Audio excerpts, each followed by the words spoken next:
Hussein, eternal life is the promise of most religions. What is eternal life like in Islam? You know, Robert, this is an aspect of Islamic teachings which is very much misunderstood in the West, and sometimes, unfortunately, deliberately.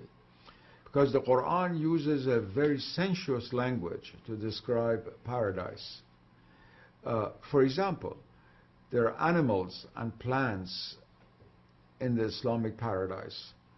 And in fact, the English word for paradise comes from the old Persian word pardis, which means garden, and which is in the Arabic form, firdaus means paradise in Arabic. So it's very interesting that the very words are shared between Arabic and English, but with two very different meanings. Islam identifies, first of all, paradise with the garden. Not that it was simply an abstraction of the gardens of Babylonia, as some people say, but the gardens of Babylonia were reflections of paradise.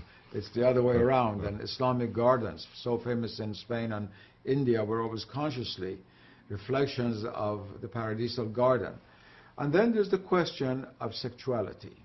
That is the presence of huris, or which has entered into the English language, of maidens, and also men for women, and all kinds of things like that, which are then were considered in the Middle Ages as proving that Islam was not spiritual and it was very sensuous. Now, of course, after the... I don't mind, by the way.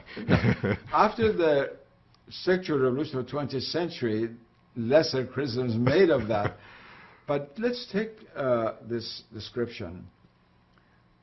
Sexuality, sexual union, is the most powerful experience that we have on the external senses level in this world. There's no doubt about it. Eating, nothing compares to it. But it's limited. It is limited, first of all, by all the legal elements, by our own physical capabilities, by emotional relations, and 1,001 things that we all know about.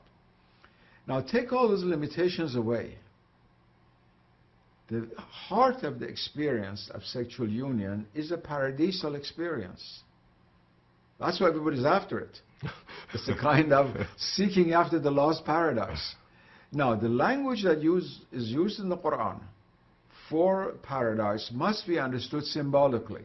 There are thousands of books written in Arabic, Persian, other Islamic languages about what the meaning of these is. The great mystics who fasted for 50 years, they didn't want to go to paradise just well to have a heavenly meal or meet a beautiful maiden. That already gone beyond all these lower drives of the self. But they understood these in their symbolic aspect. You know, when you're very hungry, very, really hungry, the first bite you eat is almost like eating God, if I use a Hindu term. It's really a spiritual experience, except because you then get a stomachache if you eat too much and you get fat, and all of the limitations of our terrestrial existence come into play. Now, these descriptions of paradise, which involve what's called ma'idah, that is the feast, the paradisal feast of fruit, paradisal fruit, and so forth and so on, and then, as I said, the sensual, sexual descriptions are not meant to simply lower the value of paradise, but to elevate it and to show that everything that's pleasurable in this world, everything that we enjoy, is really a reflection of a paradisal experience.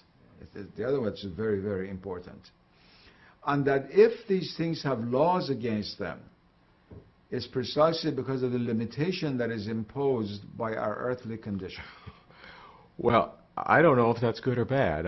I love the idea of some beatific paradise, but I'm not sure that wouldn't, at least speaking humanly, get old, get boring after a while. I like to do things. That's because our ordinary consciousness is rooted in time. And it's very hard for us to conceive of that which transcends time.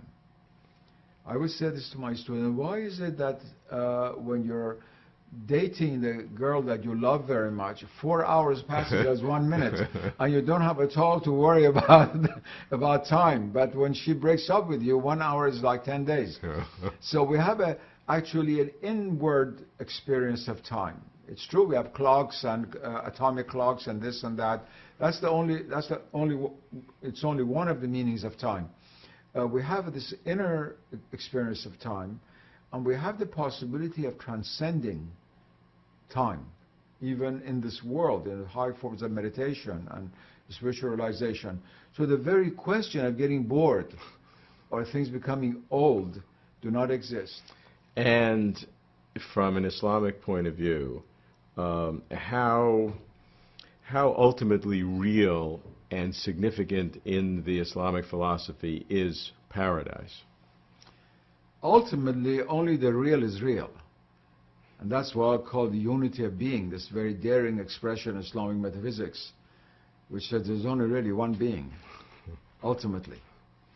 Now, the paradises, as well as the purgatories and the hells and earth and all of the heavens in between, are relatively real. Ultimately, only the ultimate is real.